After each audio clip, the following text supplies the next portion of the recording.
Antibiotics are quite literally the greatest invention in the history of medicine. They've saved millions of lives. They turn deadly infections into manageable problems. But there's something almost no one tells you. Even when antibiotics work exactly as intended, they leave a mark behind. Not on your medical chart, but inside your gut. And for some people, that mark doesn't fully heal. I'm Dr. Bulsiewicz, gastroenterologist, New York Times bestselling author, and this is not an anti-antibiotic message. It's a smarter antibiotic message.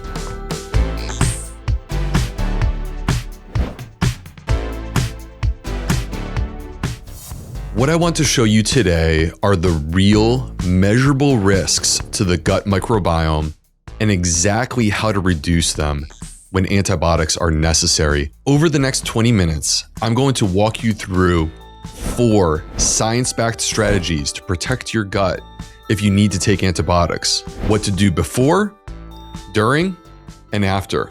And I'll tell you right now, one of those strategies may surprise you. It has to do with something almost everyone assumes is helpful during antibiotics. But the science tells a much more nuanced story. So if you've ever taken antibiotics, or you know you might need them in the future, you'll definitely want to stay with me to the very end of this video and like and subscribe so I can give you even more. First, let's start with what actually happens after antibiotics, of course, led by science. One of the most important papers we have on this topic was published in the journal Cell Reports in 2022 by Dr. Winston E. Anthony and colleagues from Washington University in St. Louis. In this study, they followed healthy adults who took antibiotics and carefully tracked what happened inside their gut microbiome over time. Here's what they found. First, gut microbial diversity drops rapidly within just days. But what's really happening under the surface is even more important. Some microbes are highly sensitive to antibiotics and they crash. Others are relatively unaffected and suddenly they have no competition. When that happens, those unaffected microbes can overgrow. And many of those survivors are what we call antibiotic-resistant organisms. So as gut diversity falls, antibiotic resistance rises, in some cases by as much as 300%. That's a bad trade because a diverse gut is a resilient gut. A low diversity gut dominated by resistant organisms is unfortunately fragile and unstable. For most people in this study, gut diversity gradually improved and appeared to return close to baseline somewhere between 1 and 2 months. It wasn't instant. It took time. Now here's the scary part. 3 out of the 20 participants never fully recovered. Even after 6 months, their gut diversity was only about 63% of where they started. To put that into perspective, their microbiome looked similar to what we see in people who are critically ill in the intensive care unit. And there's one final crucial point. Even for the people who did recover, the microbiome at the end was not the same as the one they started with. Something was left behind. Think of it like a wound that heals, but it leaves a mark. We call this a microbiome scar. Antibiotics don't just pause the microbiome, they reshape it. During this vulnerable window of gut recovery, which for most is 1 to 2 months, but for some, it's much longer, unfortunately, the gut ecosystem is less resilient, more easily disrupted, and more susceptible to opportunistic pathogens. That's why what you do during and after antibiotics matters so much. Because this vulnerable window isn't just a period of risk, it's also a period of opportunity. The microbiome isn't frozen, it's responsive. I'm going to give you 4 solutions that will help protect your microbiome as much as possible if you need to take antibiotics.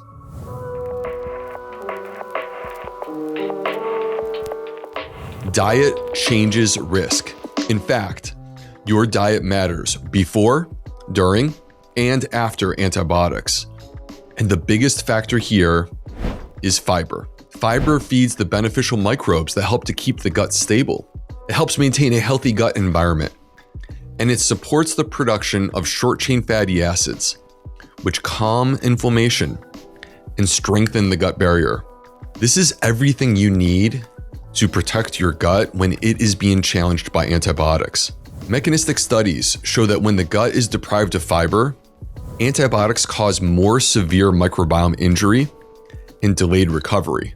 Meanwhile, fiber availability actually helps to protect the ecosystem before treatment with a stronger baseline, during treatment with less injury, and after treatment with a quicker recovery. You are getting benefits in all three phases. That's why ideally, we're already eating a high-fiber, plant-rich diet before antibiotics. But even if you're not, you should start as soon as possible and keep it going afterwards. Now, real life matters. Not everyone can hit ideal fiber targets from food alone, especially when you're not feeling well, your appetite is low, your routines are disrupted, and your digestion feels off. But also, there's always room for more targeted support.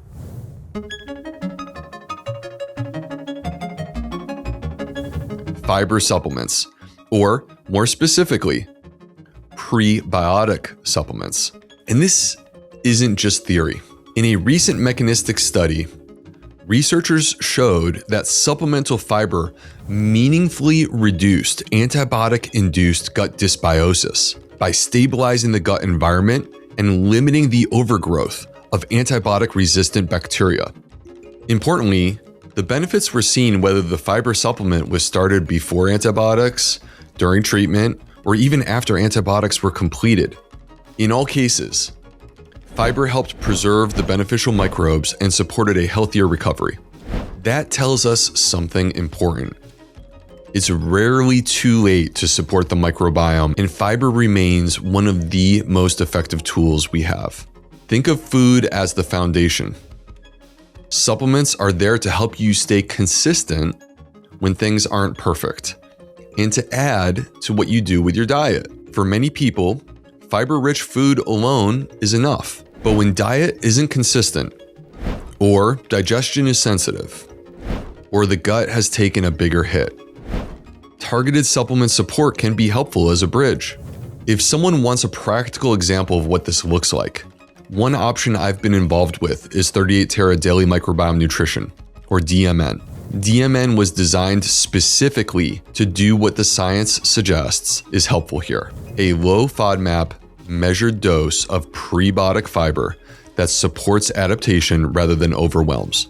In an independent 15-day microbiome study, a once-daily dose increased short-chain fatty acids, remodeled the microbiome toward a healthier profile, and reduced inflammatory signaling, with short-chain fatty acid levels rising over time as the microbiome adapted. For people with more significant disruption, there's also a short-term double-dose option called the 15-day DMN Recharge, which showed amplified effects, including a 130% increase in butyrate and further reductions in inflammatory markers. Now, that's not something that everyone needs, but it's a good example of how targeted fiber support can be used strategically when the gut is under stress. And just to be clear, food always comes first. Supplements can't overcome a bad diet, but they can complement it when used thoughtfully. Which brings us to the next piece, because recovery doesn't just happen on your plate.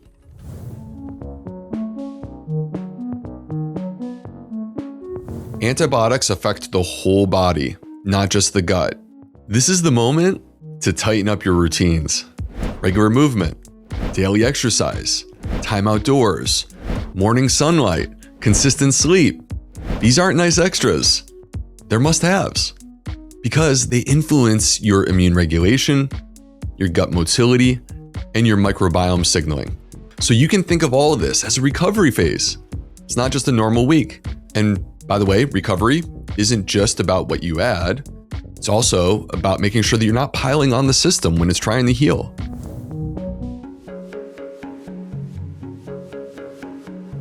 Look, this is not the time to sabotage your gut. I strongly recommend minimizing alcohol, added sugar, ultra-processed foods, and excessive saturated fats.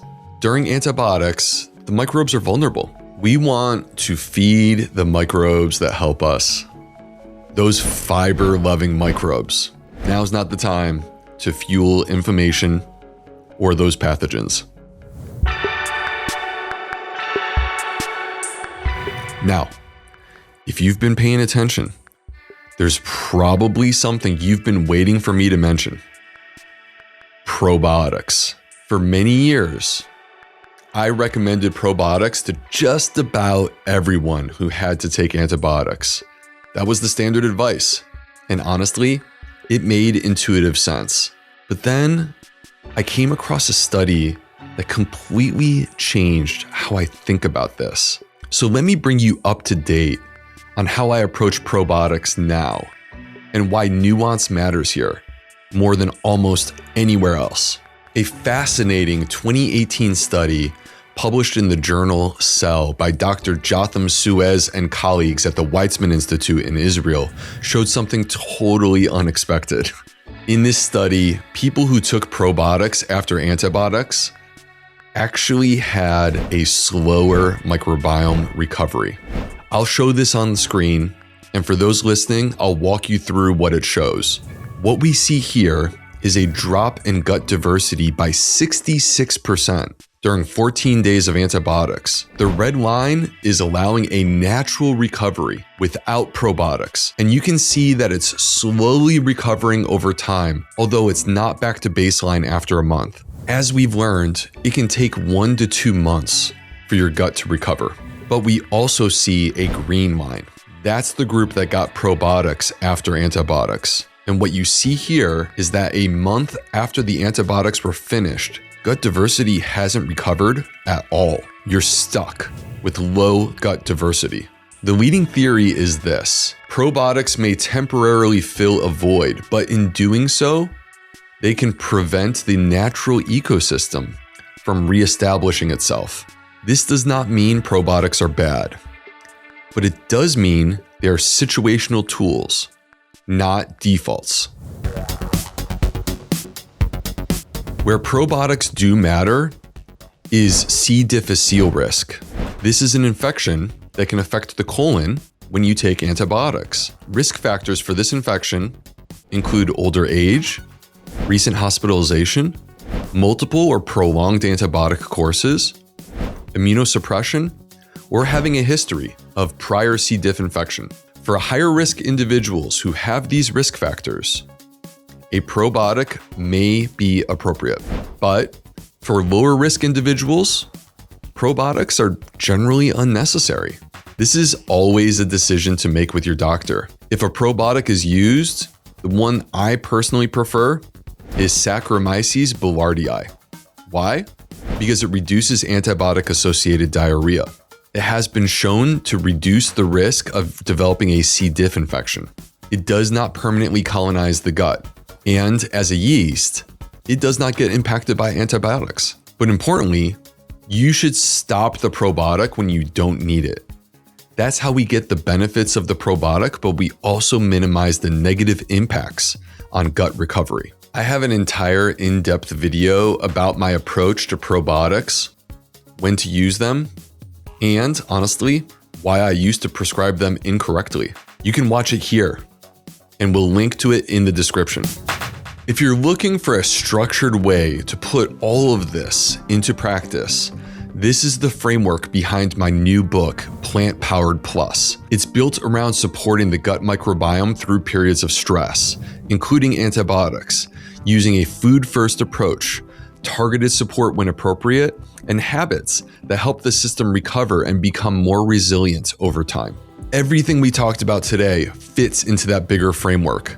In conclusion, Antibiotics, without a doubt, save lives, but they come with risks, especially to the gut microbiome.